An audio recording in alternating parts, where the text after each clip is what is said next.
Imagine this. You are invited to a gathering. You walk in and feel an overwhelming sense of belonging. Everyone is welcoming, the energy is infectious, and you think, wow, this feels like home. But as time goes on, you realize that what you have joined is not just a community. It is something much more intense and controlling. Today, we are diving into the fascinating and sometimes frightening world of cults versus culture.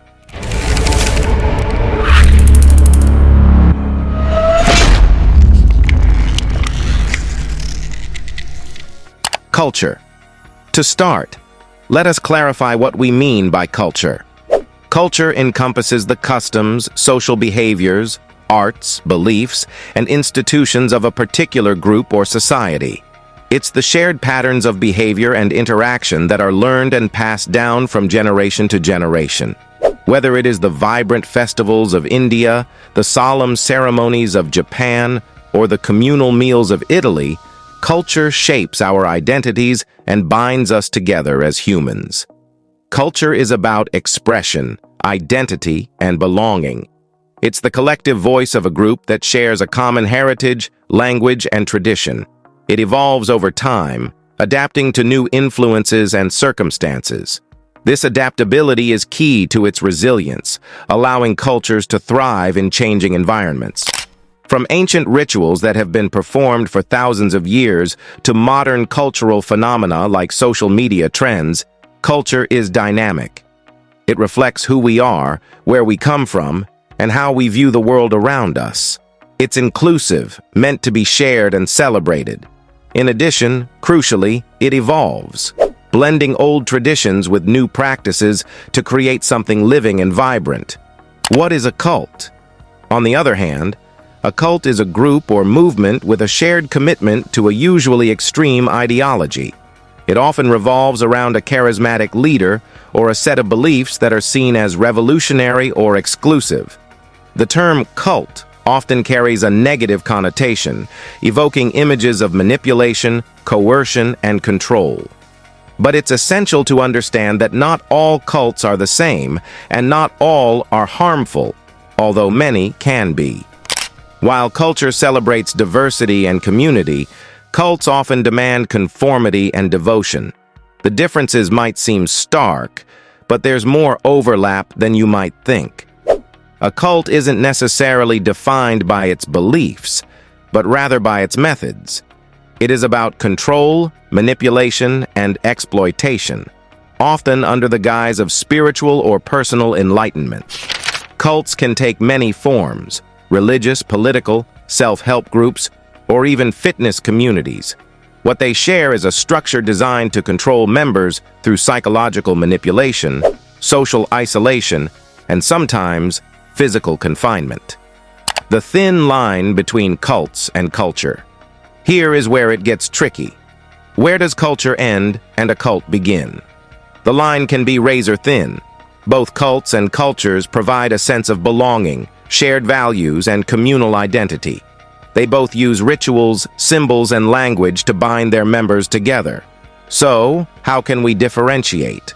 Cultures generally encourage diversity, debate, and evolution. They thrive on the contributions and expressions of all their members.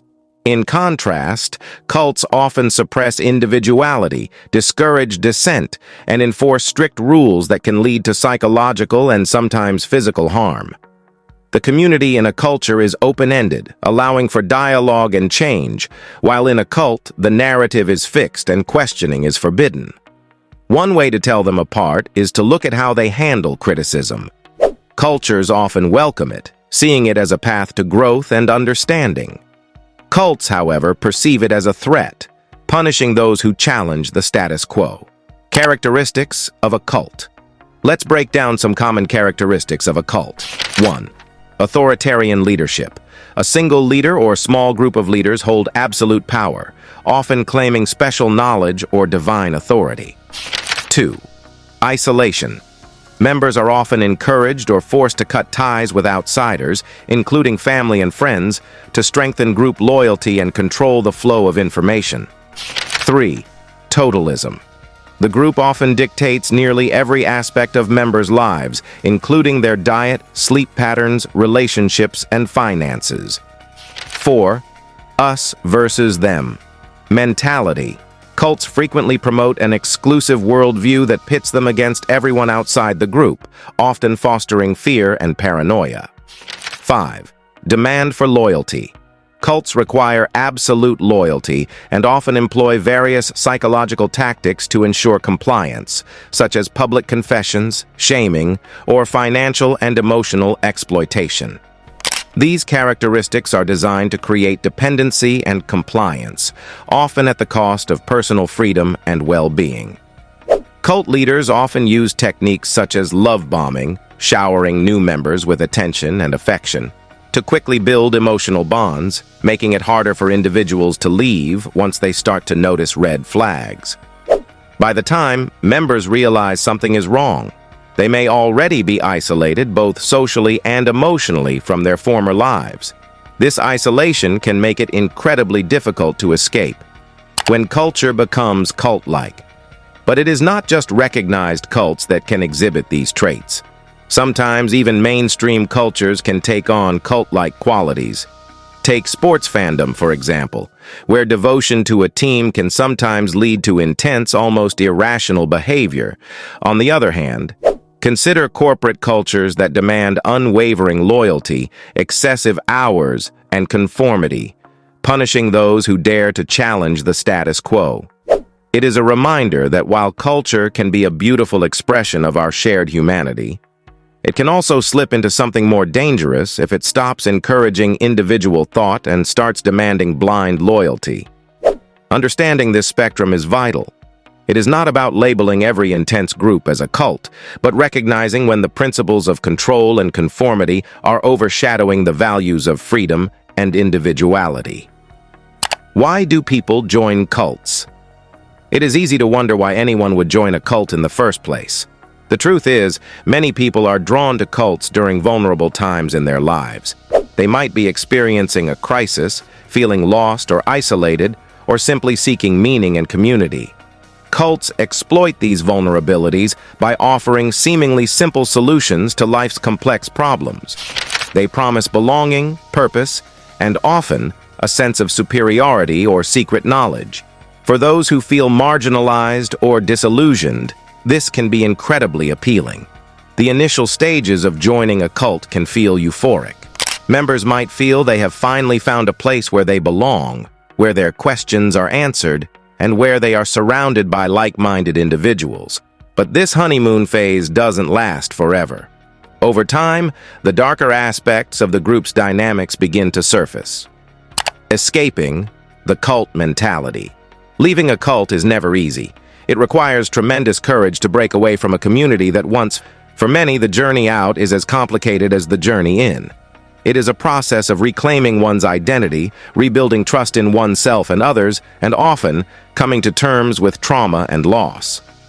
Many former cult members face stigma and misunderstanding from society, which can make the transition even harder. But with the right support, therapy, new communities, education, they can rebuild their lives. The key is recognizing that it is never too late to reclaim your life, and that leaving a cult is an act of incredible bravery. By sharing these stories, we can help others understand the complexities of cults and the importance of empathy, education, and support in breaking free from their grip. Conclusion. Understanding the difference between cults and culture is crucial for safeguarding our communities and ourselves. By recognizing the signs of toxic control and valuing freedom of thought and expression, we can ensure that our shared spaces remain places of growth, joy, and true belonging. Thanks for joining us on this journey.